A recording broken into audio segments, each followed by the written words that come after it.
Hello, Reds from around the world. Welcome to the Wall of Reds. I am your host, Joseph O'Neill. I went full name here. And do not adjust your screens. We are missing Benjamin, but you've gained what you lose in a specky Brit, you gain in a relatively handsome Irishman. And I'm not talking about Keane. Guys, thank you so much for joining here. We've got a wonderful wall joining us this evening. Well, it depends what time it is and where you're from. But over in Ireland and in the UK, it is 10 o'clock. And we have Jamie with us, but we also have Jamie in the comments. Jamie, thank you very much for good evening. Good evening to you too, my friend. Thank you for joining us as per usual. We are going to be covering the Leicester game that kicked off yesterday and the impact it has had on our season and also our initial thoughts on the 2-2 draw. But of course, I am overjoyed to be joined. I'm going to go this way first by Mark, by Kai, by Jamie, by Keane, by Sean, by Noah, by Dom. Kai, I just made up a little rap for you there. That was it. Okay, you can sample that and make it into your next number one. You're welcome. I just want 45% of the royalties, and that's me being generous for you, my friend. So, guys, as I said, yeah, you're welcome. It's a guaranteed number one. It's a guaranteed number one. But yeah, guys, we are going to, before we get into it, and guys, thanks so much for joining us in the comments. We are so close to 2,000 subscribers on YouTube. So if you want to be a legend and give your favorite Irish person their most wanted Christmas present, please subscribe to All for United. And by again, your favorite Irish person, I mean Keane again, not me. I will win your hearts one day, but it's not just yet. So Mark, we're going to start with you. What are your thoughts on the 2-2 draw from away at Leicester yesterday? Yeah, I think initially I was pretty angry, but I think I've had a little bit of time to digest. It was against Leicester, who are in form at the moment. Obviously, they're picking up points themselves, so a draw is not so much of a bad result. I think that the way that it happened was more frustrating than anything. Obviously, we defensively made two incredibly bad errors that should have not happened, and obviously we had a few more chances than that, so maybe we should have got a few others. So it was it's a difficult one, isn't it? I mean, disappointing, but a point in the end. I think 2 points dropped initially, but we move on to the next game, and hopefully we can still get a few points in the next few games. Yes, let's hope we can get 6 points against Wolves somehow. That would be a great way to finish the year. Kai, my man, what are your thoughts on the 2-2 draw? My internet cut out a little bit, so I didn't really hear what I said, so I don't repeat anything. I probably am, but I apologize. But yeah, I thought actually we weren't as fluid as we normally are, but I do think that we controlled the important parts of the game. And at the end of the day, I mean, this was a team in second versus a team in third. I would have been very surprised if the game ended up 5-0 or 5-3 or something like that. And I think it just shows that these are kind of the two closest challenges to the top because of the football that we've been playing. I think we played some lovely football in the game as well. But I think as well as that, the momentary lapses in concentration have more to do with actual concentration than to do with quality, because, like, for example, McTominay should have closed down was him who took the shot, Barnes. So, I mean, in those types of things, it's not really about his quality, but it's just about being always switched on. And I think some of our players have that tendency to switch off, and then we immediately point to their lack of quality or their lack of, sometimes it is positioning, but a lot of the times it's just lack of urgency, understanding what's around you. But yeah, so I think it was generally an okay match. It's a good result. I'm not mad at it at all. And I think if you want to win things, you also have to have these games against the top teams. So those were my general thoughts about the game. Yeah, that's more than fair. And Brown Knight, thanks for joining us again. What have you missed? Just the fact that I'm not Ben. That's kind of it so far. And we drew against Leicester, in case you didn't know that. We're going to keep going. I think, as someone accidentally dropped out, it's hard to tell when there's so many people. Has someone gone, or is it just shifted around? I think it's just shifted around. Okay, cool. Well, Sean, we'll go to you next. I'm not sure who was supposed to be in order, but we'll go to you now, Sean. What are your thoughts on the 2-2 draw? In hindsight, it's always, we can always sit back and say, hey, a point at a at a rival, at a top 4 rival, title challenging rival, we can always say it's a good point away from home. But given Leicester's home form, our away form, and then how the game played out, to be honest with you, I'm kind of a mix between Mark and Kai because, I am still a little mad because I feel like it's points dropped, not a point gained. And I actually would say that when it comes to certain things, for example, what Kai mentioned about not closing someone down, where I would disagree a little bit is that's because of a lack of quality, because some players are played in such a way that it's just not their strength. And as a double pivot CDM playing defensively, said player who I won't name, he just doesn't do it for me. But overall, I mean, we could sit back and say, hey, if I look at it in regard to points, I could say, especially with today, we could say with today's result, because the Scousers are in the mud, we could say, hey, it was good overall. But at the end of the day, I can't be happy with a point when we're really wanting to push for a title charge when you watch the game play out, because we should have won that game. I think it's a very, very fair point. Dom, we will go to you next. What are your thoughts on the 2-2 draw and what everyone has been saying so far? Joe, you know me, mate. I'm always trying to be positive. I literally, if someone makes a joke and it's not funny, I'll laugh just to make them feel better. Thank you so much for that, Dom. Mate, no problem at all, man. But it's one of those situations, right, guys? I was saying it on a different stream actually, that with Man City, I could take the 1-1 because this is Man City. They're challenging on all fronts. They've won so many trophies and League Cups. They've won the league.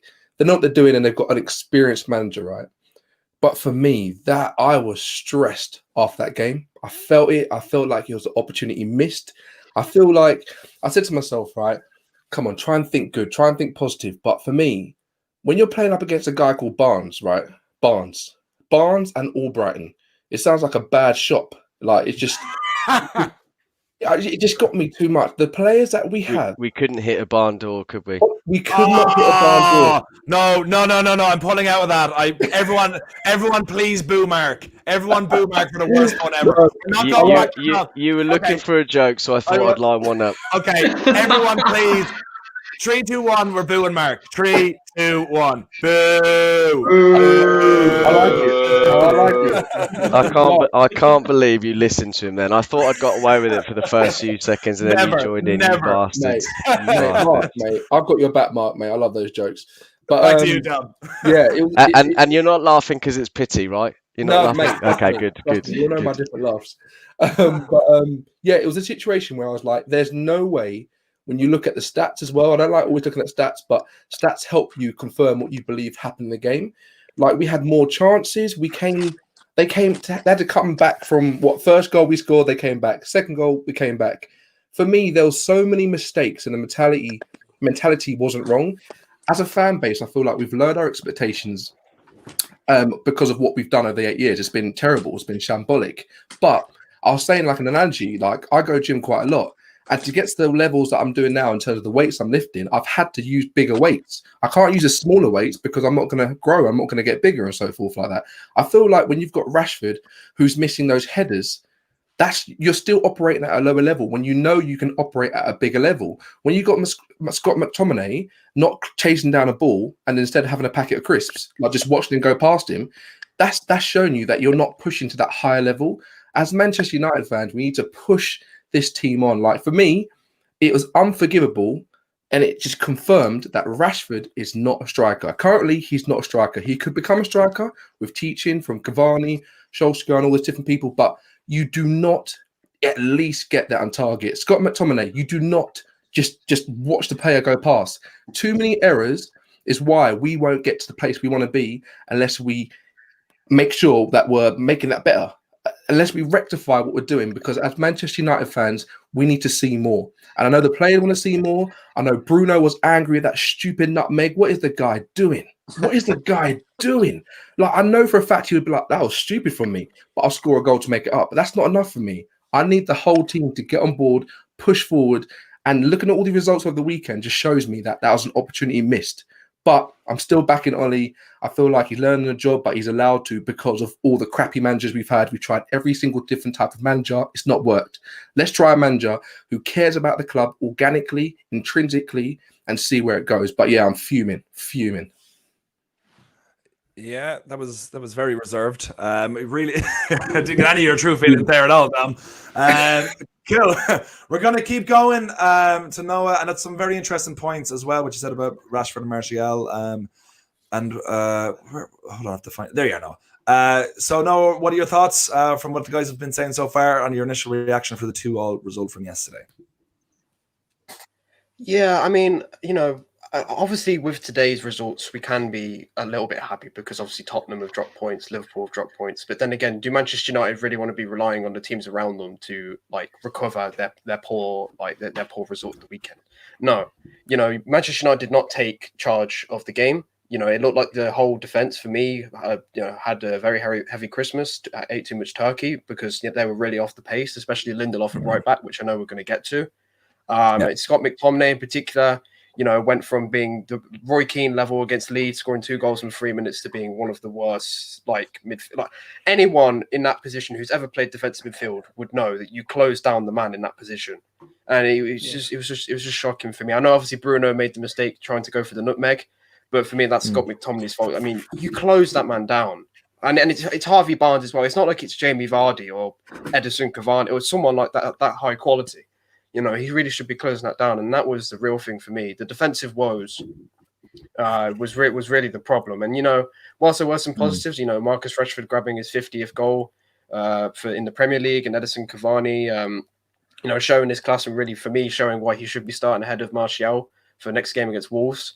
If Ole Gunnar Solskjaer and Manchester United ever want to get close really to challenging from the Premier League, they need to sort that defense out. In January they need to be looking at players like Upamecano, Ben White, or scouting someone like Benoit Badiashile, because seriously, the defensive issues against Leicester was absolutely shocking. And it's, for me, it's not 1 point gain; it's 2 points dropped. That's another person keep his cards close to his chest there. Fair play, Noah. Jamie, you're also a very reserved man. Usually, let's see, can we get more than 2 words out of you? I haven't been on a lot of shows with you, then I never usually shut up. Just picking up on what all the lads have been saying. Really, they've all sort of said what I was going to say, but I don't know. After the game yesterday, and obviously seeing the results today, I was a bit peeved off a little bit earlier because there was an opportunity missed there, and game in hand, and we win that game in hand. We get 3 points yesterday. We're right up there when realistically we're probably doing a little bit better than we should have been, or should be doing at the moment, I think, for the squad as a whole. But we could have been right up there within a couple of points. So it's a little bit frustrating. But I don't know. I sat there on the couch yesterday and just thought to myself, is it me that's expecting a little bit too much of our forward line? Because I seem like a bit of a broken record on here saying it's just inconsistency in front of goal. Like, we just don't take our chances. And I sat there yesterday and thought, you know what? Is it me that's expecting a little bit too much of these players to put them chances away? And I think it's probably a little bit of both. But we just don't. It reiterates the fact that what I seem to say on here every week, that we ain't ice cold in front of goal. We need 3 or 4 chances for our strikers to find the back of the net, and it just really hit how important Cavani is. I mean, you look at his goal against Everton the other day, and it's just all round general play. I'm not saying Martial and Rashford are bad players, but when they're not bad players, they're fantastic players. But when they get them chances and it falls to them, it seems like they don't take them. Sometimes they do, don't get me wrong. Look at the Leeds game. We were fantastic in front of goal, but it's too inconsistent. I didn't like Lindelof at right back yesterday. I know he's injured now, and potentially he's got a long-term injury, which is a bit of a shame because I think he's been good, but I don't get the whole playing a centre-back at right-back. I know he did play there for Benfica. I've seen him play there, but the Portuguese league is not the Premier League, so I didn't really like that. It didn't make sense when Twanzebe played really well against Everton midweek. But and the inconsistency of performance, Scott McTominay didn't think he was great against Leicester, and it's just the inconsistencies there. I think that's Man U's biggest problem. have a 9 out of 10 one week, and then they'll probably have a 5 or 6 out of 10. It's just very inconsistent, and I think that's probably whereabouts we are at the moment. I think we're probably overachieving a little bit in the league position, to be honest. But and that's me being as honest as I can be. I'm just as big of a fan as you guys. I love the club. I wish we were at the top, but I think we're probably doing a bit better than we are. But we're missing opportunities to be doing better at the moment. So it's definitely something to work on. But I'll just leave it there because I'm sure Keane will want to touch on something anyway. Can I just say one thing about yeah. Scotty? Go for it, Mark. The problem is with Scott McTominay, I absolutely agree with a lot of what you said. Defensively, he's not brilliant. Now, against Leeds, because they play attacking football, it leaves a bigger space between the midfield and the defence. And therefore, that makes it easier for people to run the channels and also the two central defensive midfielders to bring the ball forward. Now, against Leicester, they played a bit more counter-attacking football. They weren't coming at us so much. Therefore, there wasn't enough space in the middle, so Scott and Fred weren't able to do what they did against Leeds. So I'm not their biggest fans. I do like Fred, but I'm not Scott's biggest fans. But I on this occasion, I have to defend him there because it was a different setup against Leeds as it was today, and against Everton as well. And therefore Scott and Fred can't play the progressive football that they would have been able to against the previous teams because they weren't attacking us. They were playing a counter-attacking game, and as I said, that it leaves less space in the middle for them to do those things. Yes. Statistically, Scott was also really good defensively, bar that one defensive lapse which he had actually. I can't remember them off by heart, but he won most of duels, most of his tackles. He had quite a few interceptions as well. So he did a quiet job, except that one moment, I think. Yeah, that's fair. That's more than fair. Kane, for the final words, we're finally going to get to you. On the 2-2 draw, what are your initial reactions? For me, 2 points dropped. I think we had the bigger chances yesterday. I think it's such a big missed opportunity, even though, like, irrespective of the results that were obviously happened all around us in terms of our top 6 rivals, with massive 2 points dropped. I think you look at a team like Leicester, for us to get the chances that we did at the King Power and then to not get the 3 points is disappointing. But at the same time, you look at the teams around us dropping points. You know, it does help. It does kind of, I suppose, mellow kind of the anger that we had kind of yesterday and today also. But I look at this and we have to be more clinical up front. You look at Edison Cavani. If he was playing that game yesterday, them couple of chances that Marcus Rashford had, Cavani puts them away. I know Ollie's trying to manage him because of his age, but you look at him. I think he's someone who needs to be playing a lot more. He needs to be someone who has a lot more of a role. You know, he has one Premier League start since he came to the club. I think that needs to change. I think Cavani needs to be someone who needs to be featured a bit more prevalently in the team because of his quality. If we want to be challenging for a title, because I know people are touting us for a title. I know not many United fans are really touting us for a title. But if we are going to have them ambitions, we need an ice-cold striker up front, and Edison Cavani is that. Yeah, and that's what a lot of people are saying in the comments as well. Let me just get you off there. It seems to be going that way, and there's kind of like a mix amongst all of you. Most of you are going with the feeling of that is 2 points dropped, which I'm kind of agreeing with as well. It would have been different because the narrative is we went ahead twice. You know, we were playing really good football, but it was mistakes we made ourselves that allowed them. It wasn't anything outstanding they did other than press us, but it was defensive mistakes that led to their goals, which is the frustrating thing. Because really, if you're looking at like how it feels now to me, is that it's a good point because Leicester, I know at home they haven't been as good, but they've beaten City, they've beaten Spurs, they've beaten I think they've beaten Chelsea. I can't actually remember. There's a lot of background on one of you guys. I don't know who it is. If you're able to sort it out, sorry. But it's I'm looking at it now going it's a point game, but it's also only because Liverpool drew and everyone else kind of dropped points. But realistically, that's a game we should have come out with the win on, unfortunately. So I just put up a poll there. If you guys in the comments want to check it out, just to see what your general thoughts are for the next hour, whether it was 2 points dropped or whether it was a good point to get away from home. Because I do think a lot of the other rivals. Yeah, go for it, Kai. Can I ask a quick question? if Go for it. before, well, maybe let's say 5 weeks ago, we had said that we'd get a point at Leicester and maybe get a win at Old Trafford, would anyone take that? Say that one more time, Kai. If anyone, if we said that 5 weeks ago we said that we'll get a point against Leicester at home, and let's just say we beat them at Old Trafford, would we take 4 points in 2 games against Leicester?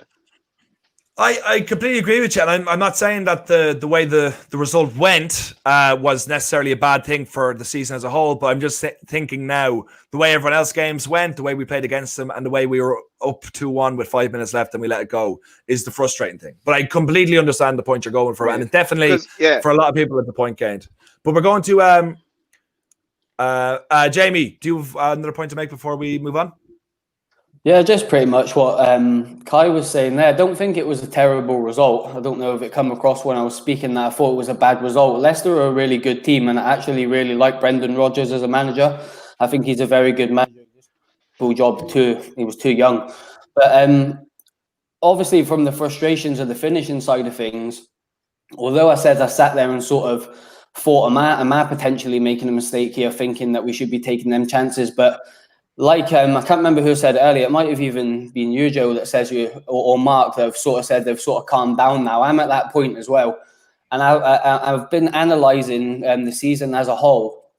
And if you look at our team and the bigger picture of our team, I think we're realistically a world-class centre-back, a little bit more competition on the right, a defensive-minded midfielder, and a real top-class striker like Keane was saying there. I was just thinking to myself, if we would have got Haaland, I generally think we could have potentially win this league with the inconsistencies of players. I'm not saying we would definitely do that, but I mean, he is what you call ice cold in the box. He scores goals for fun. And I feel like we're not too far off. And I feel like, obviously, with the whole PSG thing, that's off the equation now. So we can all sort of push in the right direction now under Ollie. But that's one thing I did take away yesterday. Although I was really disappointed, I thought, do you know what? Like, with a couple of little prized possessions in certain positions in this team, we're really getting there, I think. So that was a positive. I just wanted to add that on the back of maybe saying I was a little bit grumpy and a bit disappointed in certain players, but definitely not disappointed in the direction we're going. I definitely think we're going in the right direction. It's just whether Ollie's going to get the players he needs to really push next year. Yeah, I agree with you. And sorry, I'm going to go to. So I think Dom has another point to make. I'm just being called out in the comments, so I better address it. I said, where is it? Brown and I put in 5 weeks ago, Joe predicted Ollie's getting sacked after Leeds, and also said, "Come on, Joe, put up your hands up."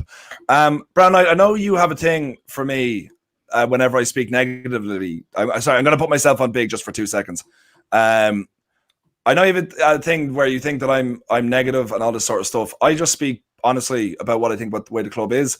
And at that time, right after the Everton game, I felt that we weren't going to come back from it. I felt that we were in a very bad place. I thought that the club had lost faith in Ollie, and I thought that there was only one way it was going to end. It was going to end in Ollie being sacked. I thought he was going to give till Christmas because that seemed the way the board goes. It went with Mourinho that way, and that's what I felt they were going to do with Ollie as well. I didn't think we were going to get the results that he needed to stay in. For the fact that he's staying in, I'm absolutely delighted. And I've always supported the manager unless they're a bad person, which I think Mourinho is. That's why I stopped supporting him. I won't stop supporting Ollie until it becomes a time where he is gone and at the club. But I'm always going to criticize. I'm always going to be here. And if he's done a good thing, I'll point it out and say he's done a good thing. If he's done a bad thing, I'm going to point it out and say he's done a bad thing. So and I'm not going to change that for anyone. So I will put my hands up if I'm wrong, and I'm absolutely delighted I was wrong.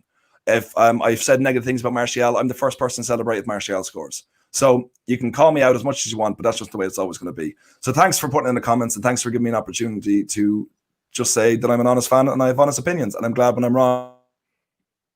Go. Cheers for that. So for Dom, yeah, Dom. Sorry, guys. Smile, guys. Come on. Mate, no, honestly, just a point on that before I talk about what I can talk about. Joe, there's no fan in the world that supports any team in the whole world that's been 100% right. This is the whole point about football. Exactly. Honestly, if I knew every game we were going to win, I'll be the richest guy in the world. I'll be putting £2 on every game, right? Look, I'm not going to spend loads of money. Right? I got kids, but I'll be putting money down. So don't worry about that. Everybody's got it right, wrong, whatever. But my point, to go back to there's no one in the world that should think, for me personally, that is 1 point gained and well done, lads. I'm sorry. If you are, please come and talk to me, because we need to bring our standards back up to there. Look, for me, right, we're in a situation where I believe Ollie's doing something good. He's taken out the top 60. He's making people feel better about themselves. He's bringing the right talent and the young and the youth, and he organically and intrinsically cares about the club. But when you've got players like Vardy doing high fives and Brendan Rodgers going, yeah, good one, lads, when they're happy, we should not be happy, because that just shows that they knew that they got lucky. For the fact that we were 1-0, then 1-1, 2-1, then 2-2, and it was on the back of mistakes. To get to excellence, you need to recognize where you went wrong, critique it, and get better. If everybody's just like, oh yeah, good points, Dave, lovely, I'll see you on Monday, son, nothing's going to get better. If I go to my work every day and I work hard, but I make mistakes, someone will look at me and call me up on it and say, this is your development plan. What can you do better?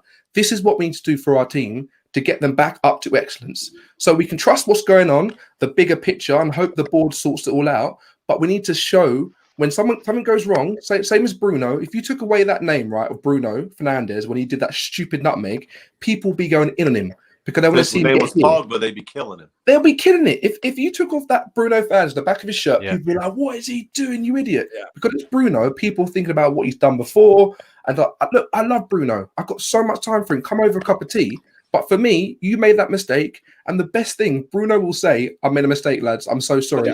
And he'll go on through it. So just back the team, but also recognize that we've dropped points massively. Absolutely. Kai, for the final points, and Brown Eyed Breathe. That's written by Pink Floyd. It's a great song, Dark Side of the Moon.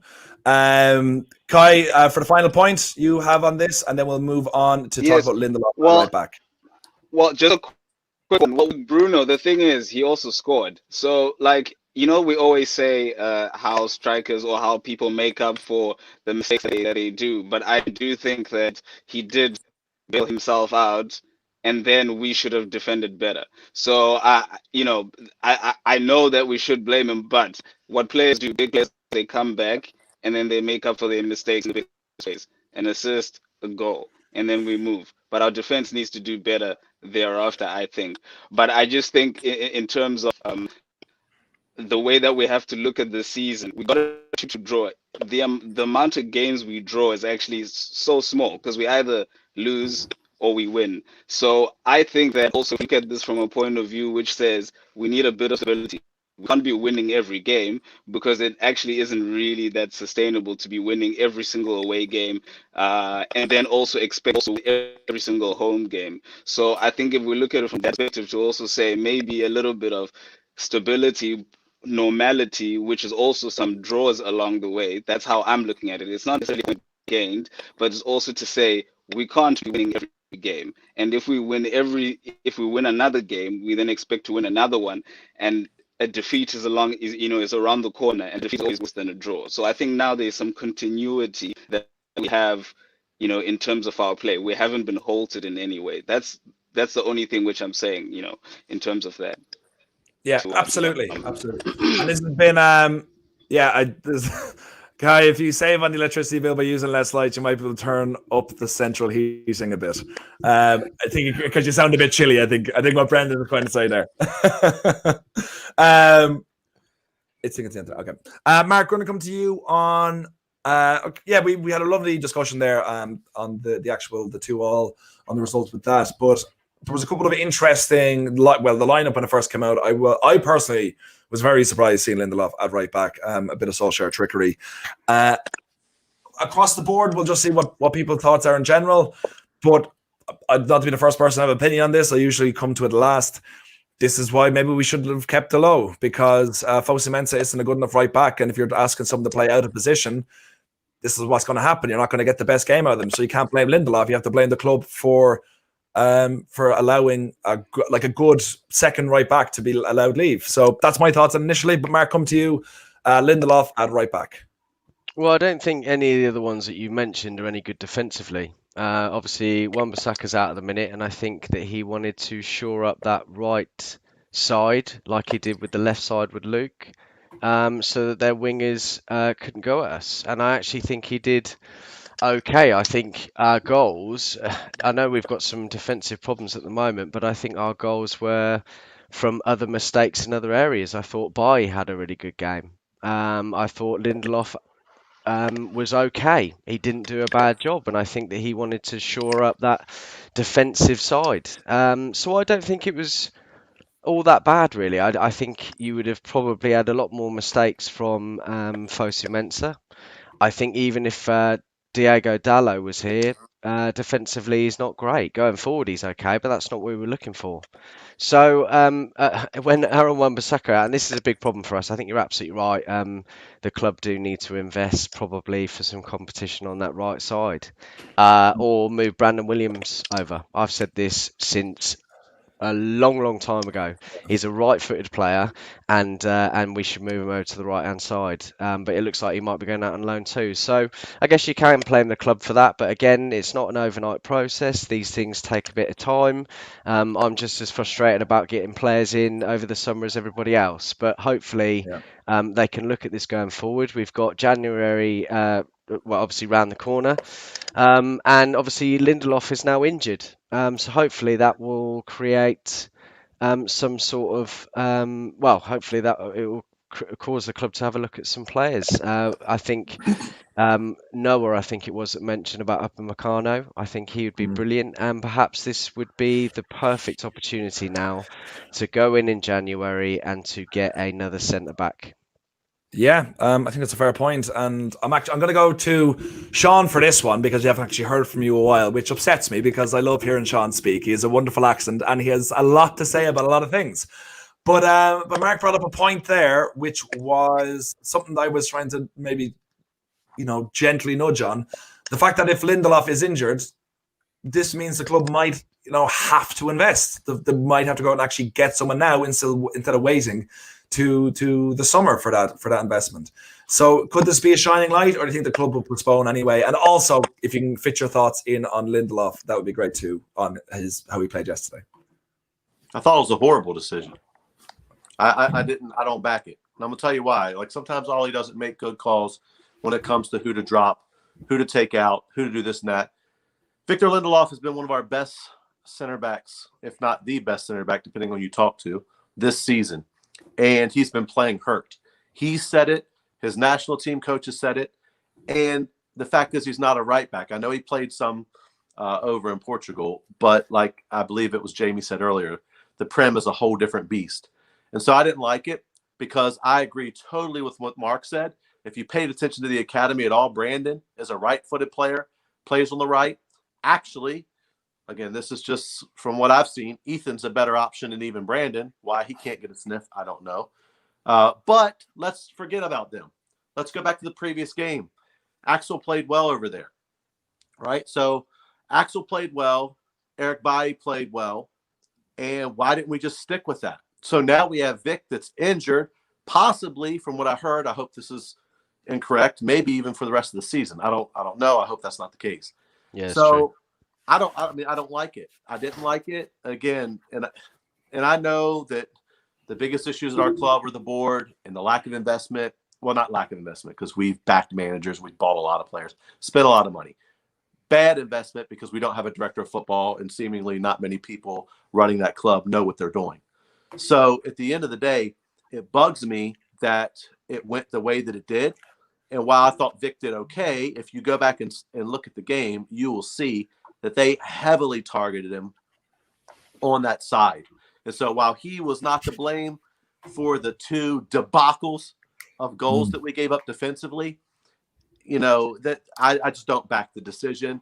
And for those in the comments that think Joe has an issue sometimes calling it how he feels, you don't want to deal with me. I'll do it, as Kai says, I'll do it nice. But at the end of the day, I'm here I back the club above everything else, and I back winning above everything else. And my expectations aren't in the mud, as we're just a top 4 and no more team. So I do have high expectations, and I hold people to it. And sometimes Ollie, though I love him, love him as a legend, love the guy, love a lot of what he's doing. To me, he's an interim manager, and he's doing what a lot of interim managers do. They do lift the spirits and do all that and do all this. But where I disagree is he shouldn't be learning on the job. This is Manchester United. We want to brag we're the biggest club in the world. We don't have time to be learning stuff on the job. So some stuff just irritates me. But ultimately, hey, we got a point. It could have went the other way. Just glad it didn't. But when you ask specifically about Vic, I didn't like it. I thought a great points as per usual from you, Sean. Look, we'll keep going on this. Who haven't we heard from in a while? Noah, we'll come to you next, okay? On what Sean and the people were saying, we are now kind of stuck at the right back position. And do you think that will mean we're going to go for someone very soon in the next couple of weeks, or do you think we'll stall? And also, guys, and by the way, I want to big up Mark for not only being a face here, but also in the comments like a madman, getting the likes, getting the love from everyone there. He's a real showman, the bastard. Hey, in honor of Mark, can I just say this? Yeah. I bet we don't get Kieran Trippier. Oh my god. Okay. Sean, for the fact that you are a dad, we're going to allow you to have that dad joke and not get booed. We can appreciate it that a little bit more, okay? But if everyone would boom in the comments, I'd very much appreciate it. So, no, we're going to come to you. Where it looks like Lindelof has gone for a while, and I can't remember the comment I was going to make. But yeah, his general performance yesterday, and are we going to get someone very soon? Yeah, no, I completely agree with Sean on the fact that like Lindelof should not be playing at right back for Manchester United. The fact that we sent out Delo on loan and now we don't have a proper natural right back. I mean, I know we have Ethan Laird, but he's a youngster, and during midway through the season, do you really want to be bringing and developing a youngster? Not really. So we don't really have a quality right back. Obviously, we're not too sure when Wan-Bissaka is going to come back. Obviously, he's injured right now, and that's a massive loss for us. But yeah, Victor Lindelof, I think, should never, ever play at right back ever again. Whilst he didn't contribute to any mistakes in particular for the 2 goals, I think his defensive awareness, particularly when Harvey Barnes, who is not the greatest winger in the world, was running through, was absolutely shocking. I also thought that his passing movement, which is something that we really used to like from Lindelof. I mean, I remember the goal recently against Sheffield United when he played the ball over to Marcus Rashford was absolutely superb, and we greatly missed that. So yeah, on Victor Lindelof specifically, I don't think we should ever experiment with that again. Solskjaer, just please no. And that's where I think Solskjaer needs to go to Ed Woodward and say, look, Manchester United, regardless of what people may think is that we are not close to the title, we are still, I think 5 points off Liverpool now. With I think a game in hand as well. It's around those points, which is one of the closest positions we've ever been in years. And the thing is that a lot of people say regarding the January window is that you can't sign top class players because it's midway through the season and a lot of clubs don't want to sell players. We got Bruno Fernandes, who is our best player at the club right now, in January, and people need to remember that. So if Manchester United really want to take away some of the summer budget and give it to January, which is in my opinion the best chance for us to improve and stride on towards a title challenge, which I think we should be doing, then, Ed Woodward should do that. And Ed Woodward, for me, since Kieran Trippier is obviously having issues with betting allegations, and I think he's banned for 10 weeks, I think we should go and sign Lamptey from Brighton. I think he's a quality young right back. He brings everything that you want from a right back. He's got pace. His defensive awareness is superb. His passing ability is fantastic. He's got good physicality as well. I think he was brilliant when we played Brighton, and we fortunately got a 3-2 win. And as I was saying as well, obviously the centre back position, I think we need to sign someone like Upamecano, get a world class partner to go alongside Harry Maguire. Obviously, me personally, I don't think Harry Maguire is the man for Manchester United, but Ole Gunnar Solskjaer seems to think so. I mean, I think he's played the most minutes in world football, so he seems to be certain on playing him week in, week out. So if you're going to do that, you need to get him a partner, and I think Upamecano fills that role perfectly. So for me, regarding Victor Lindelof, never again. And as for the January window, I would say Lamptey from Brighton and Upamecano from Red Bull Leipzig. Phenomenal. Can I just And say very quickly, I Go for don't it. agree that he started either. I don't want anyone to think that I agree that Lindelof started. I think Tuanzebe should have. But I was asked the question, did he do a good enough job? And my answer is yes. Yeah, I mean, Yeah. I mean, that's fair. That's fair. It's just, I want a natural, like, talented right back to play for Absolutely. Manchester United. Absolutely. As And we I all- think You don't want square pegs and round holes, right? Yeah. Good With save. Bruno Good save. Fernandes shout, signing Bruno in January. Sporting Lisbon were in a financial crisis at the time and held out for as much as they possibly could get. So, although I thought it was a valid point, no, I totally agree, mate, that you can buy good players in January. That was a completely different situation to what RB Leipzig are in with Upamecano, but I did get your point, mate. That's true. And guys, just before we keep going with this guys, point, one second, Kai, just before this moves on too far, I just want to give all the boos to Sean that came in for that wonderful dad joke. I just want to make sure they got their appreciation. So thanks for sending them in. Apologies, Kai. Take your point wherever you're going to go. I just wanted to say, in terms of Upamecano, he's a defender who is also still very young and also has some lapses in concentration. They're becoming few and far between, but he's not a complete product, as some would say. And with this, what we can call maybe a disease of bad individual errors, do we really think that Upamecano is the if we're talking about lack of leaders, if we're talking about the reason why these things are happening, is this the time to bring in another young centre back? Almost in the form of like what happened with De Ligt. I was almost always saying, because here in I rate him very highly, he was great and all of that. But when he went to Juventus, everyone was saying, "Oh, we missed out on him." If you saw the last 2 years, he was not at the peak that we all expected him to be. But that's because he was a young player who was very good, but going into a Juve team which was also kind of almost going through transition, not as stable as usual. And I see Upamecano coming from Leipzig, and then United with Harry Maguire next to him, when he has Lindelof, who's older than Upamecano, who should have less mistakes in him. Also, Bailly should have less mistakes in him by now. How do you guys see that blend? It's a question to everyone, because I'm trying to see, and I'm really trying to, and I know he's a better player, but I know he has some lapses too. So how do we address those two areas at the same time? That is a good question. I'll touch on it. Okay, who's Jamie? You said that, Yeah. okay. Jamie's taking it. I think sorry. what he'll offer Kai is he'll improve the game of Maguire, because the attributes that Maguire don't have, I think Upamecano will bring to the team. I don't necessarily think he's the only option out there either. I think it's just a traditional Man United way of, right, who's the top class young centre back in Europe at the moment, right? Upamecano will be linked with him. There's lots of them out there. Ruben Diaz was a fantastic centre back before he went to Man City. No one hardly knew about him. Very good player. I watched him for years at Benfica. So it's just like, I've said this consistently on different platforms and on here. I think sometimes United scouting's lazy, because we're always linked with the sort of top tier players, whereas there's some very good young players coming up as well that we never seem to sort of get linked to. I'm not going to go into too many of them, but going back to the point, Kai, I think you were spot on. He is going to make mistakes, and we would just have to be patient with him. He didn't have a very good game at Old Trafford when we played Leipzig. I wasn't that impressed with him. I know he scored 5 goals, but his all-round game, I thought he struggled that night. With pacey players, funnily enough, but I definitely think he's got all the attributes.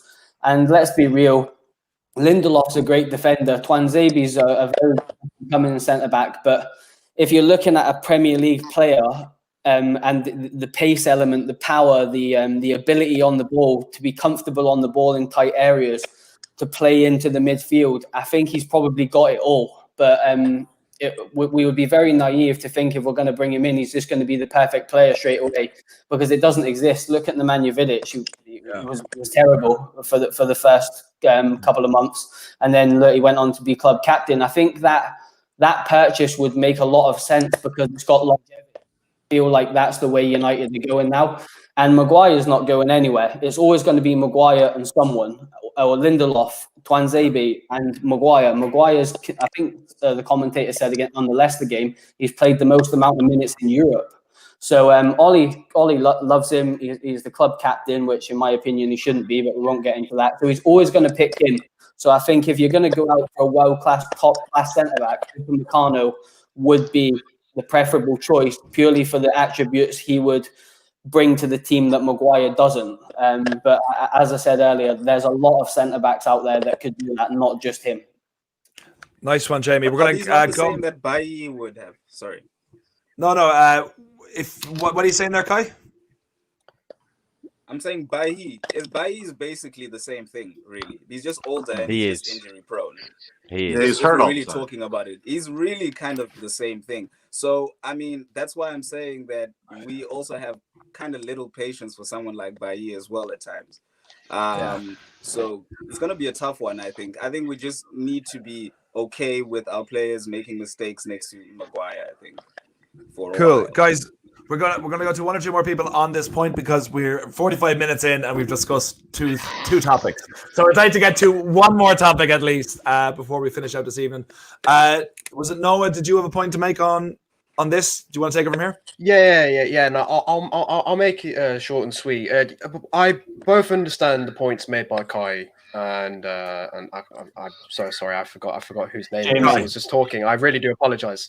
I agree with both points. And obviously, I don't think when I say Upamecano should be signed by Manchester United, I don't think that he's going to come in and just solve all the problems. Absolutely not. He is a young player, and he does have issues, as we saw when we played Leipzig in the Champions League. Excuse me. But like for every and whilst I did say that you can get a lot of quality players in January, the coronavirus pandemic is still affecting all clubs' finances, and there is going to be United need to sign 2 or 3 different positions for me in January: a defensive midfield position, maybe Moises Caicedo, a centre back, and a right back. So you are going to have to save some money, and I think because Upamecano has a release clause that I think will begin in January. I think it's £42 million.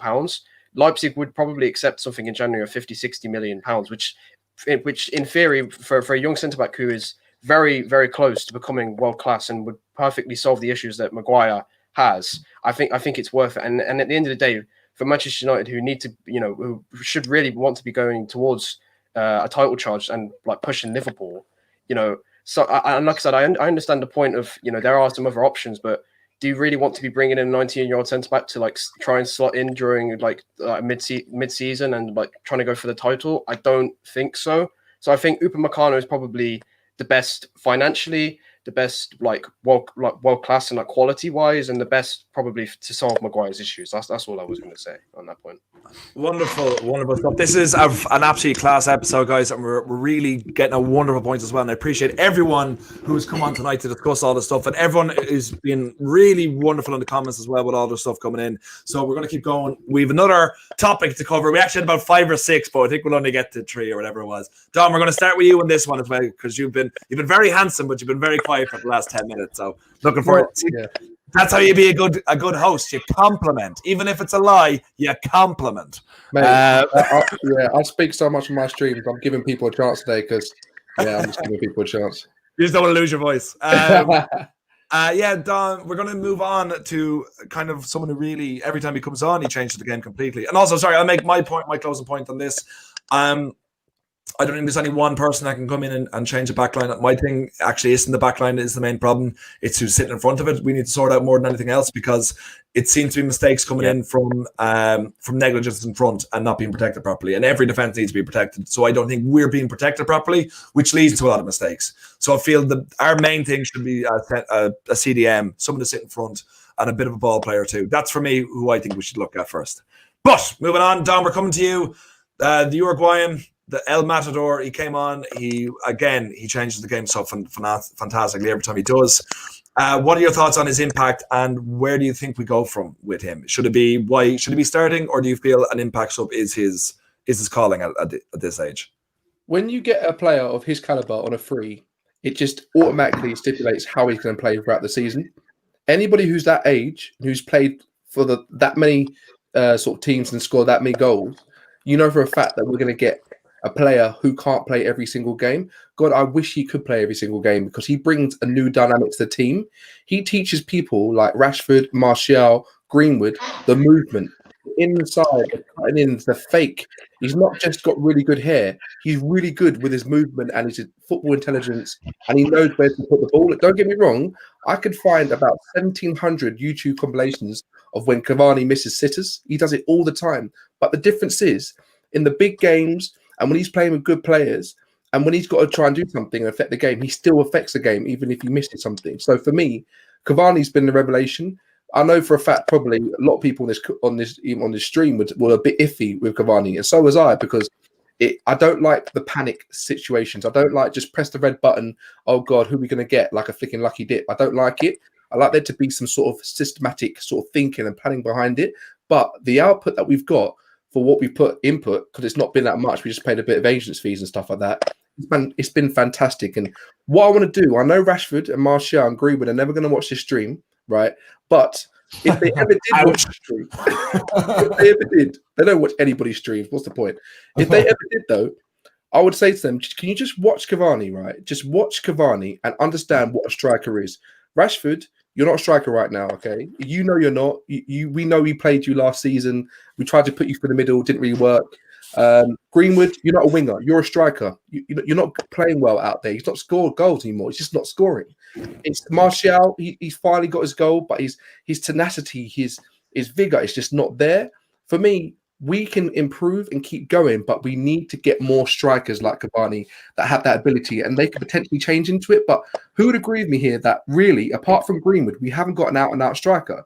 And Manchester United have always been built on strikers: Tevez, Berbatov, Rooney, like Chicharito with the backwards header. We've had strikers of all different heights and abilities and strengths and so forth. So we are lacking that. But just before I just finish, on the point about the right backs, guys, it's so simple. Fosu Mensah is rubbish. Brandon Williams, for me, he's not good enough yet. And Ollie knows that too. We got freaking Delo. Ollie doesn't rate him, but he's keeping him just in case he turns better. We haven't got a right back. And Lindelof's played right back before. For me, right back, for my situation, Lindelof actually played well. He didn't do a bad game. We didn't lose that game because of him. Ollie just played him because he's played right back before, but we could have won that game. Let's just get someone in January when we can. But Lindelof was an issue there. Ollie, I actually rate Ollie for playing him there because he knows he can play there in a situation he's been given. So that's my few thoughts. Yeah, absolutely phenomenal. Mark, we will come to you now. I have you muted, so unmute yourself. Perfect. On Cavani, Dom made a load of great points there. But for you, is it a case of he should be playing the important games, even to just show that, like, we'd like to think he's showing them actually in training and everything as well, because I don't think we've had a player, especially in a free transfer, to be as impactful since Ibra, who are a same ilk player but just very, very different. But for you, should it be a case of he is our main man until a time is that he isn't, or should we still be fighting through with Martial as he is the future? I don't think Martial is the future. I've had this conversation many times. I rate him highly as a player, but I don't think he's a number 9. I think you can clearly see that Cavani is a very, very different player to him and Rashford. I think ultimately Ollie wanted to get in Haaland. That was his number 9 that he wanted, and he is a number 9. So it's a difficult one, isn't it? I mean, I know that he's a bit older. But he can certainly play 2 games. We have to remember he didn't play since March. He then had a horrific injury, and then he had to isolate for 2 weeks, and then he's had another knock recently. So we have to integrate him back into the team slowly. But I think that even at his age, we see, as someone else has already said, Ronaldo and Messi, they're older. He's younger than Vardy. He plays week in, week out. He can absolutely play every game. I think Ollie might be just trying to find the right opportunity for that. He is someone that we do need in the team. I think he's definitely, as many people have said, brings another dimension. I think Martial and Rashford, well, Greenwood in particular, actually, he's our future number 9, as someone has pointed out. But yeah, he's the one that really should be learning off him. I think Rashford will be here long term, but I've got a feeling that Martial probably won't be. But we'll have to see on that one. But Cavani's brilliant. I think he can start every game. I think he's just come back from an injury, so he needs to be integrated properly, and I think they're doing the right thing. I think it was unfortunate that he didn't start, but he came on and made an impact. You can't ask for any more. We don't make the choices, and Ollie hopefully will make the choices, and at some point he will start. I think he's brilliant. I think he's been a breath of fresh air, and as I said, I can't see why he couldn't play 2 or more games in a row at all. Yep, that's fair. And don't say that Martial is in the future of the club when Temmie's not around. When Temmie is around, because he will end you, Mark. He will end you where you stand. Yeah, luckily he's not here. I don't even think he's in the comments, so you're safe to make these statements. But I have put it on Twitter, so you said that, so he'll probably find you. Absolutely fine. Kai, for yourself, you had a point to make on what Mark was saying. Yeah, you know, with Cavani, there was a small moment which really shows the difference between him and a lot of our other strikers. Because I always say, like, we've got speedsters, right? So Rashford, Martial, they like the ball to feet, and they like to run at people. But if you see what Cavani always does with the ball at his feet, it's always really brilliant. And the second goal for Bruno, the way that Cavani came into space, he dropped deep to receive the ball while Bruno then made the run outside of him. That moment of telepathy between those two really high level players is actually the real difference that you see when you're looking at our strikers.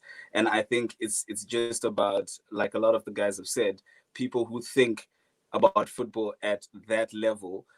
But also not everyone can be like that in the team. So obviously there is space for guys like Martial and guys like Rashford. But I said it weeks ago that we should build our team around genuinely world-class players, because like they just operate on a new level. You know, that's why we score, you know, we're so confident of scoring so easily now when the Pogbas and the Cavani's come on the pitch, you know, the Donny van de Beeks, because they are just thinking on a different level. And I think Ole really needs to find a way to get these players together on the pitch working consistently.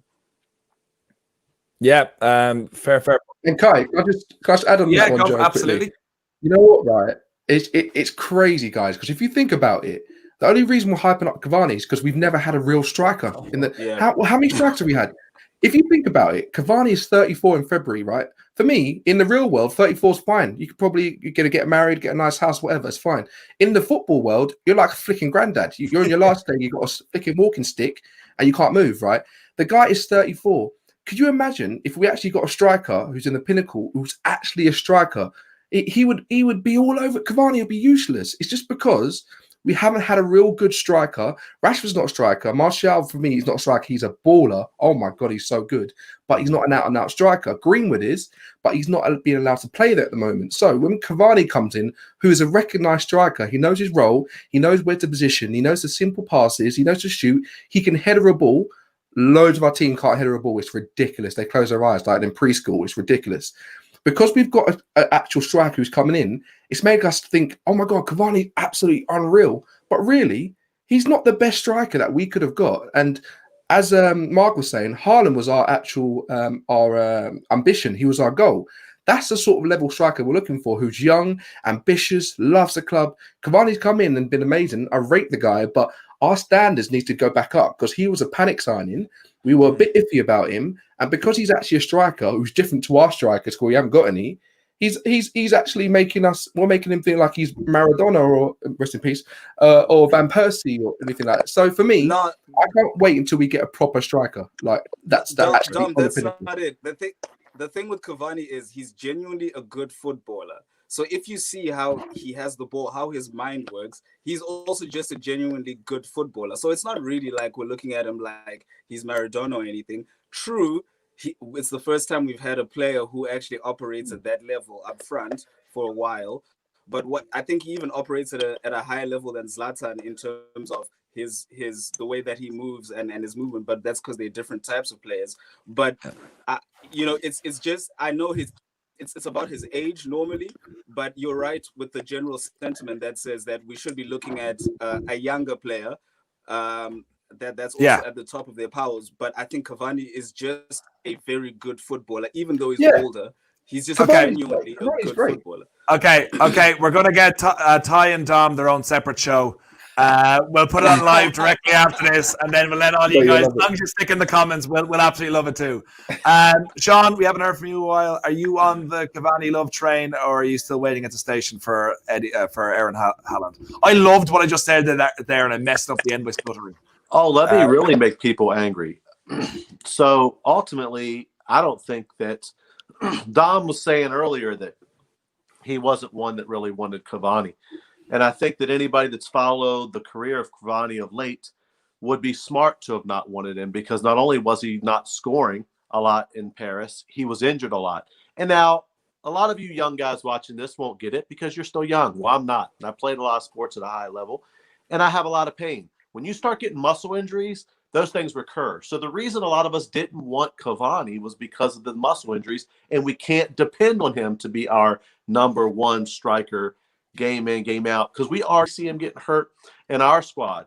And let me tell you what, while I rate Haaland, and I think Haaland's amazing, I think Marcus Rashford would score 50 goals almost a year in Germany with the high line those guys play. And let me say this about Haaland. It's obvious that Mino has already planned out his whole career. He's going to be his next kind of wannabe Zlatan. It's going to be 2 to 3 years each stop, big payday for each party. So I'm not so sure I want to get in bed with them when it comes to Haaland. I love the guy, think he'd do great for us, but I'm telling you, it's one of those situations where we might get him for 2 or 3 years, and then he's out for the next payday.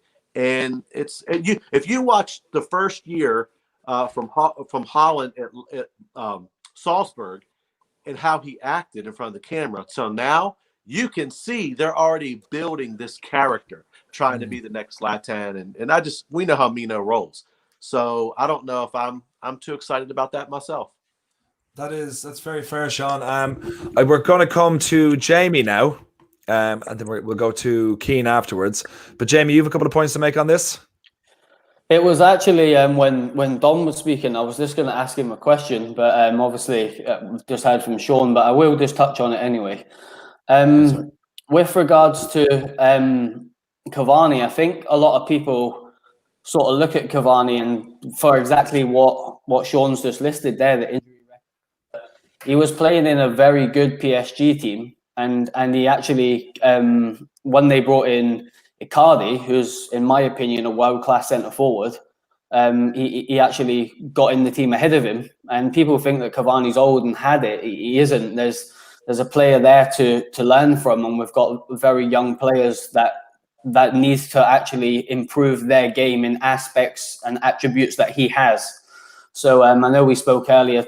I would love to think that they will be watching him, but it was more of a question. I was just going to jump in after Don, because he was sort of saying maybe we're just impressed with him because he is a different type of striker to the other boys in the team, which I think he's probably the only striker we've got in the team, realistic, like out and out striker. I know Mason, in my opinion, should be a centre forward, but I don't particularly think he's ready yet. He's going to be a bit inconsistent. He's a fantastic player, and I hope he goes on to be our number 9.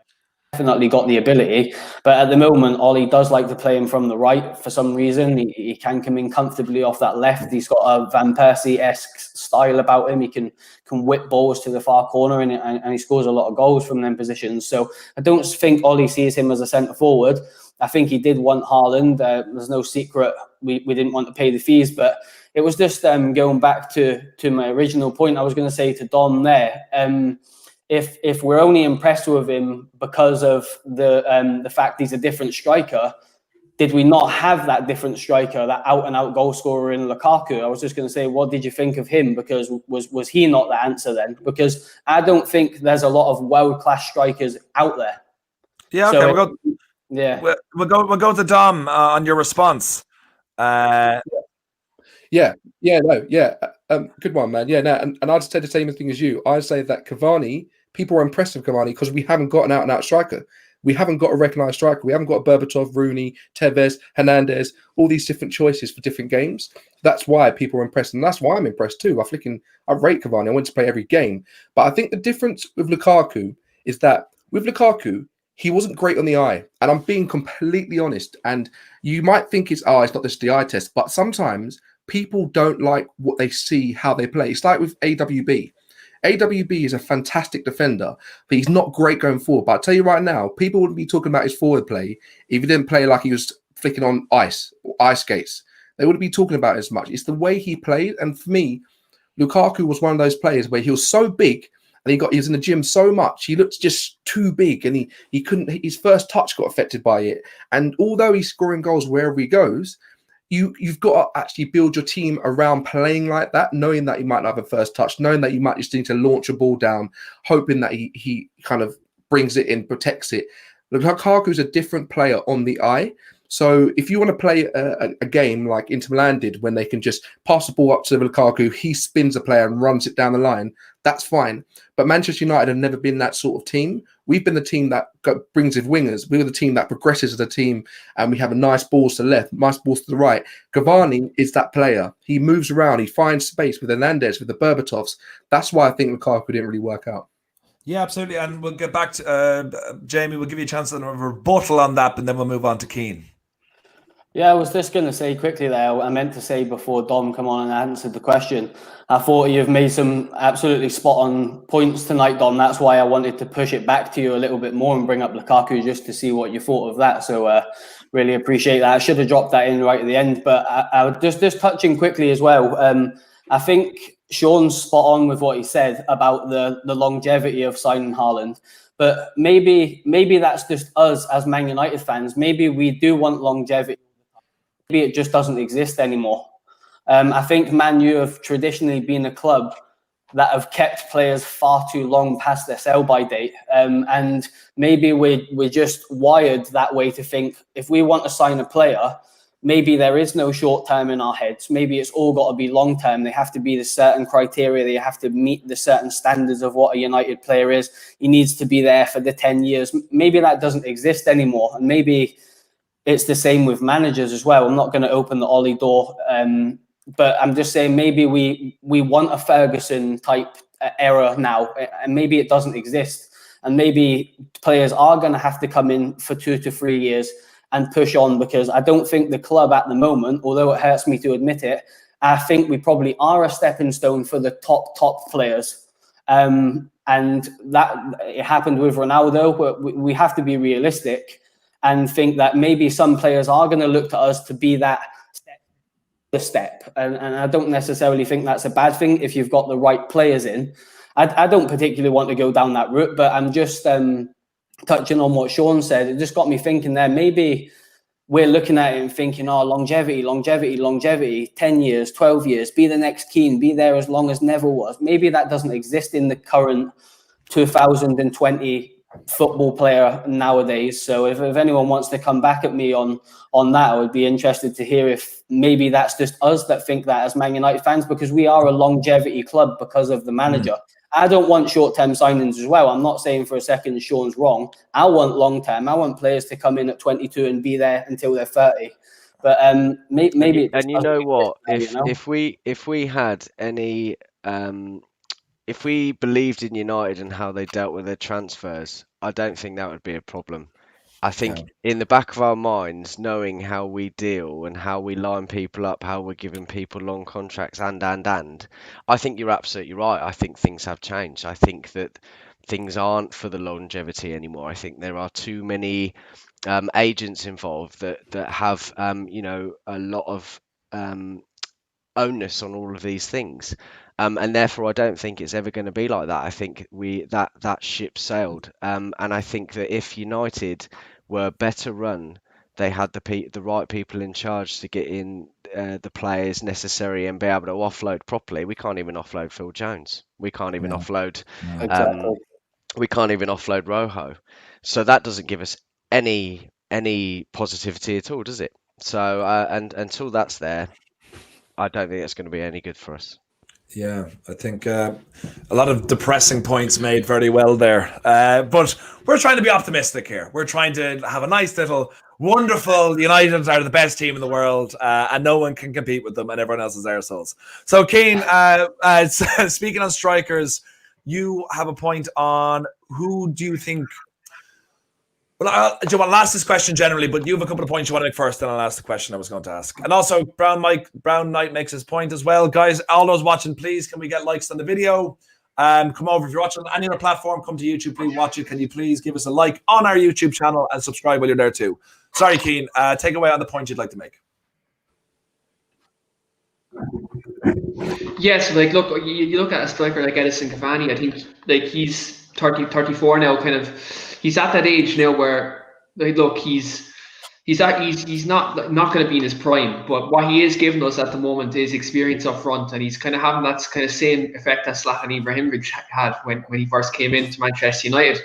And I think, look, we all spoke earlier about Marcus Rashford and Don Martial and kind of Greenwood, and kind of how they kind of benefit, from having a striker like Edison Cavani around the club.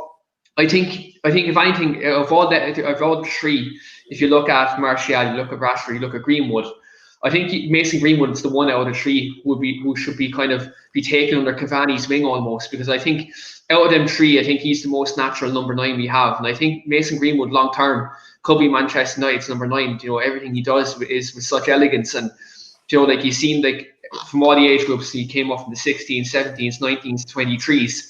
He's been unbelievable, and then he came through to the senior team now, and he's playing good. But you see now, since Cavani's come in, he hasn't played as much football as he has though previously. Now, look, we all know what's going on kind of outside of football, and it's probably contributed a lot to Mason not playing recently. But I think, honest to God, we have to use Edison Cavani as much as we can right now, because he is a viable asset that we have. And look, I know we were speaking about other number 9s such as Erling Haaland, who Ollie looked at last January.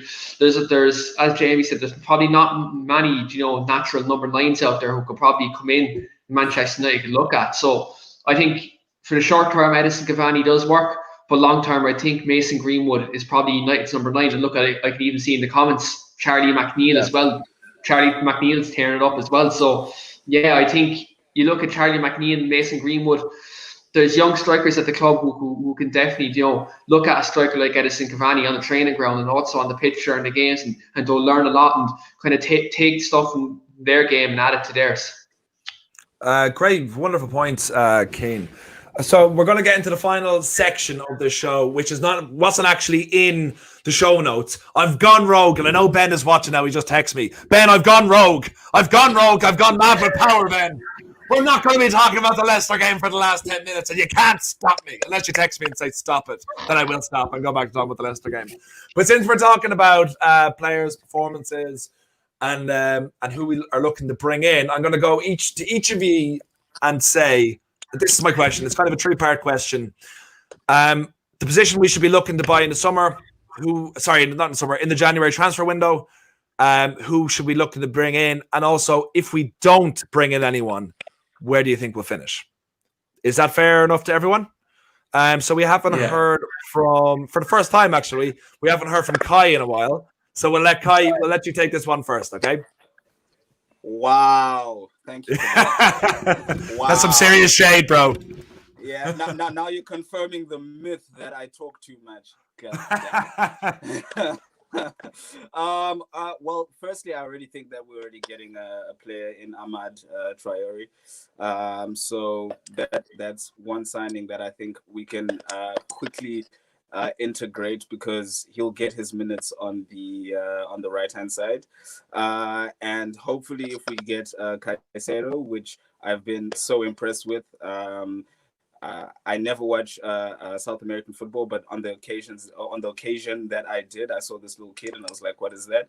And I think for what we need, he is a kind of player which I think someone like Matic can also take under his wing, and build to be someone who is tactically smart and all of that. But from what we hear and from what we've seen, he's someone that also has that tactical awareness as well, and he's building that slowly. So I think those two signings already kind of deal with areas that we may be concerned with. But looking at the way that the season is in terms of how teams are dropping points, how nothing is stable, I think if it continues on this trajectory and we just continue to pick up points, we might still finish challenging right up there. So I think what we've done is okay, because thing is, we can't have too high expectations of the windows. We know how it normally goes. We're tricked into thinking that we're going to get all these lovely guys, and then it doesn't happen. So right now, I'm just trying to be realistic, and I'm saying we've got Diallo coming in, lots of praise for the kid. We've got Caicedo maybe coming in, lots of praise for the kid. Pelistri still hasn't had a kick, and there's been loads of praise for the kid. So I think we just need to continue in the vein that we've been continuing as a team, in terms of consistent performances, because we've got a massive bench. It's beautiful, actually, and our starting lineup is doing quite a good job as well. So I don't think there's needs to panic about too many signings now in January. Also, it's going to also put a dampener on our season. We're happy right now. We don't need the Glazers and Ed to ruin our mood right now. So let's just be realistic about our January.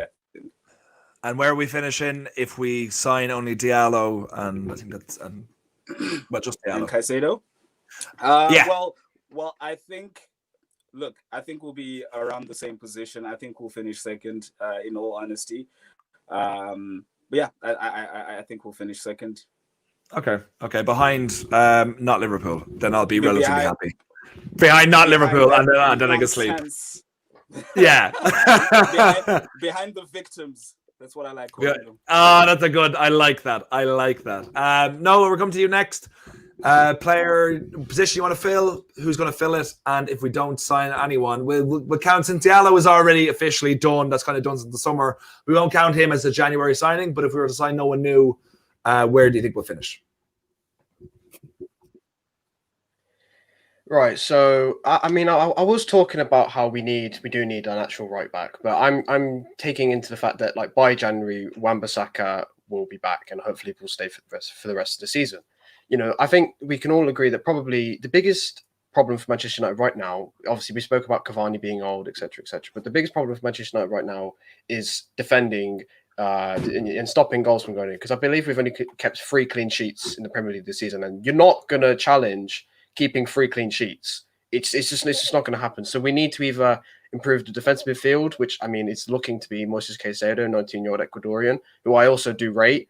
But yeah, for me, I think we need to really focus on the centre back. I think Upamecano, if you were going to push Pogba out in January, maybe try and sort something with Rafael Varane, although that's probably a bit too unrealistic. So I'd probably say Upamecano or someone like Ben White from Brighton, if you're not going to go for Lamptey. I'd probably say those two. But yeah, if we're only going to bring in Diallo in January, I'm not as optimistic as Kai. I genuinely feel like it's either going to be a struggle for 4th place or we're going to finish 5th, because I feel like a lot of teams are going to see the opportunity, and a lot of teams like Everton, Leicester. I mean, Chelsea are probably going to bring out the checkbook again. Tottenham as well. Mourinho could obviously demand some money because Tottenham are doing well for the first time in years. So I think a lot of teams are going to try and get a shrewd bit of business done in January, and really push on towards the top of the league. And if United don't do that, I can genuinely see us struggling against 4th place. A very good point, well made, Sean. For yourself, you're the ultimate optimist. Who are we going for? Where are we going to go? For me, again, don't want to get people mad at me saying it's immoral, but at the end of the day, I think we need to be looking into France. Any team that's not named PSG has players that they're willing to sell because they are hurting terribly, as the clubs are just hurting because of the COVID crisis. So ultimately, you can say, well, you're taking advantage of people. Well, actually, you're helping them because it could be paying someone's salary and keeping their club afloat. So for me, for example, we heard a lot about Benoit Badiashile, right? A left-footed center back. He's young. Someone you could bring into the squad. And I think they wanted around 25 million for him. You might be able to pick him up for 12, 15. We don't know. So I think obviously center back is the main thing. We all want Upamecano, someone of that level, or even his partner Kanote, would be great fits. Upamecano, of course, because of all he brings to the table. However, I don't see him being let go in January by Leipzig at all. I think that's a summer signing. As far as, for me, it's center back CDM. However, I know everyone's excited about Caicedo. Again, I won't know until I see him, because I don't go off of compilation videos, because compilation videos had me thinking that Sean Longstaff was the next Frank Lampard. and that Nicolas Pepe was Ronaldinho remade. So I don't go by YouTube clips. But I do know that, even watching Cavani, what people misunderstand about South America, especially the summertime tournaments, is they are extremely violent. Unless you've watched it, you have the Euros don't compare to what these guys go through when it comes to Copa America. So for me, it would be maybe go to France looking for Badiashile. I think, again, this is for all the bin dippers that might watch this video. For me, unfortunately, because they have the best squad and the best manager, they'll probably finish top. But I think if we don't sign anyone, we'll still finish second because we have the second best squad. We have a deep squad, tons of players, and we have a lot of world-class players, whether some of our fans like them or not. Doesn't change the fact that we're going to slap a lot of people just because we're talented. So we're finishing second. Okay, second comes right after first. I'll give it that. And also, you think on compilation videos, I'll never forget the Nielsen signing for Betis in 2001 for then world record 22 million. When the club had never seen him play, all they got was a videotape of him playing in Brazil, back by YouTube compilation, and they signed him, and they're like, "What the fuck is this?" Wasn't it the Scousers that signed someone who said he was like George Weah's brother or something? No, that's Graham Yeah, Graham Souness made that mistake. Jesus, yes. man. Yes. Every single person came in at the same time to slag off Graham Souness there. Ali Dia. But we'll go to Jamie. We'll go to you next. Who are we signing? Are we signing anyone? Who do you want? Where do we finish if we don't sign anyone? I think if you're going off of compilation videos, Jemba looks like a prime Makalele. Find the right YouTube video. I'm sure it's starting about somewhere. I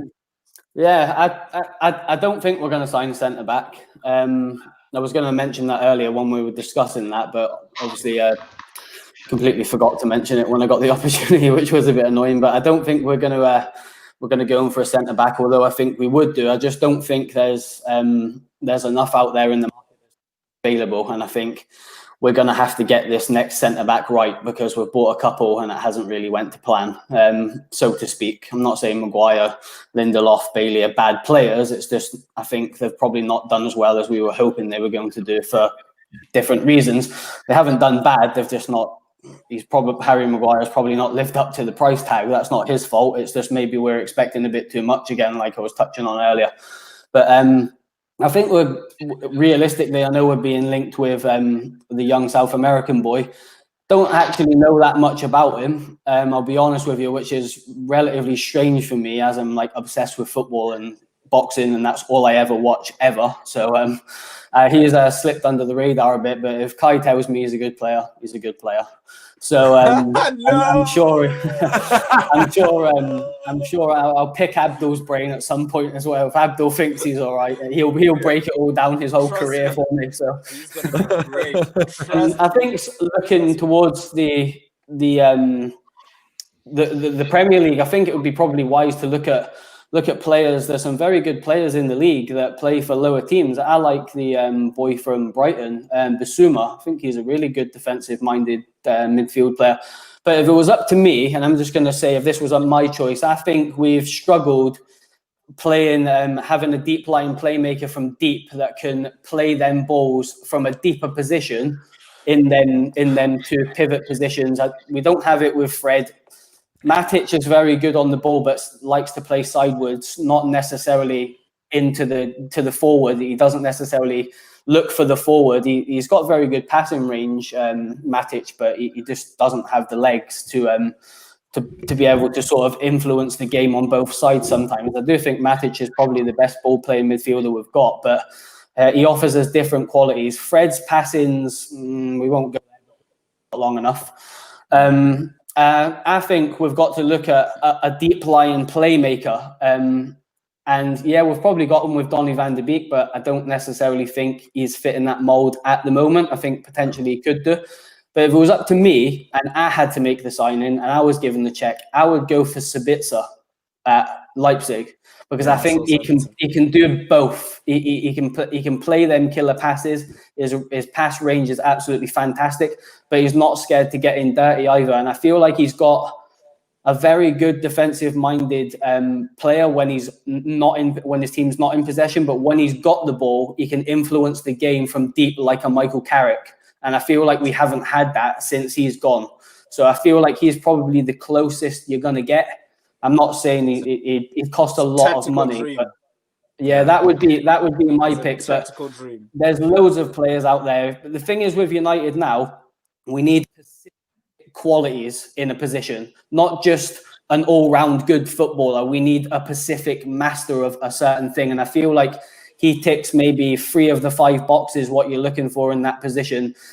Zachariah at Mönchengladbach, they're doing fantastic in the Bundesliga. He's another very good player. He's a different type of player to Sabitzer, but you could be here all night discussing them. I like Fabian Ruiz as well. I was going to say, Jamie, I think you've named everyone in existence, bar the 8 or 9 of us that are here. So thanks for not mentioning us and giving us a shout out. But finally, I'll move on to you next, Dom. But where are we finishing if we don't sign anyone in January?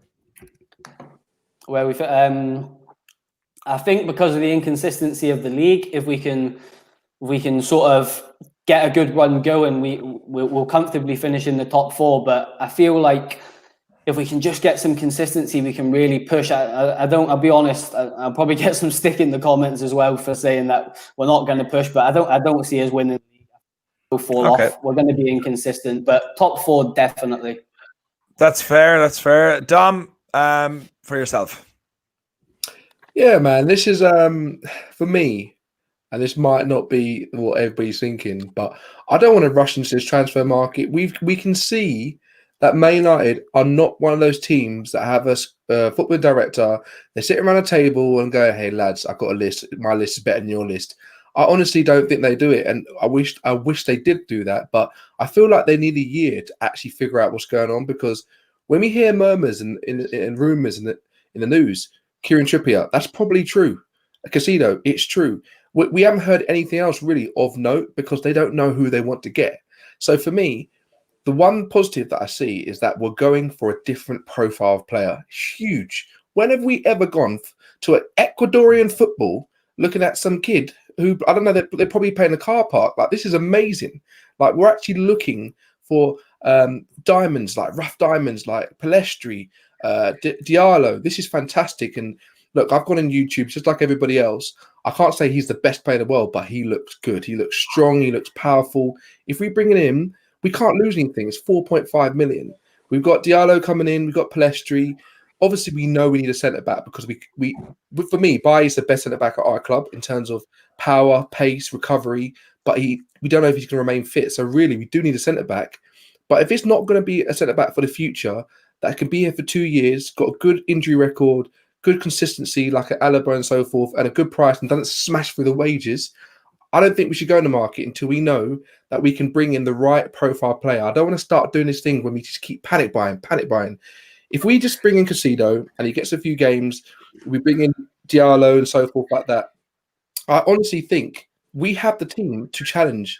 And I'm saying that because there's 7 points between 1st and 9th, and we could have beat Leicester, we could have beat Man City, and I hate the same fine margins, but we are just as good as other teams because we've got the players, we've got the depth. So really, if we just pull our stuff together, get tighter, we could do something in this weird season because it's so weird. So for me, if they can't find the right profile players, wait until the summer, and hopefully we just got to try and keep people fit. But bring Casado in the summer. If Lindelof's going to be injured, we obviously have to try and get a centre back, but just don't rush it. Don't get some random guy. You know what I mean? So I feel like there's loads of opportunities here, but we just got to get it right. Where are we finishing if we sign no one? If we sign no one, Jesus Lord, it's like the labyrinth. I keep saying it. Everything's just so messed up. We could finish second, first if everybody keeps flopping. Like, I don't think us signing will change where we finish, essentially. That's fair. And Mark, take us home. Bring us all the good news and the optimism that fills through your body, and leave us go with a big Christmas smile on our face. I'll try my best.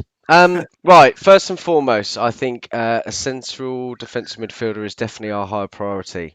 I think that they will go for someone, a centre back in the summer. Now, I think people forget when he brought Harry in, our defence was so much better. We conceded 40 less goals. Okay. Now, I do believe that that's still there. I still rate Lindelof. I appreciate he's injured. I really rate Tuanzebe. I think he's one of our best products to come out of the academy.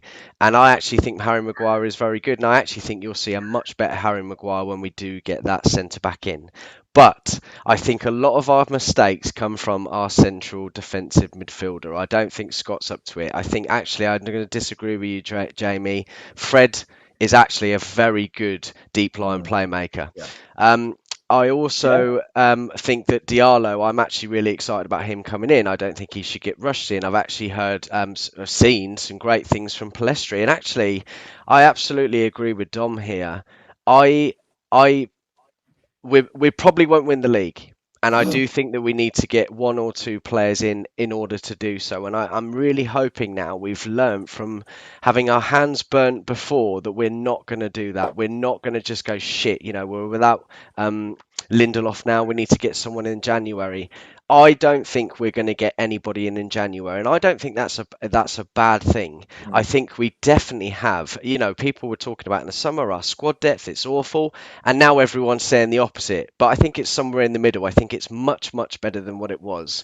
Now, for me, I don't think we're going to win it, but I think if we don't sign any players, we will get top four. Absolutely. I think probably third or second. I think it's been completely up in the air. I think if we can get some consistency going, we'll be absolutely fine.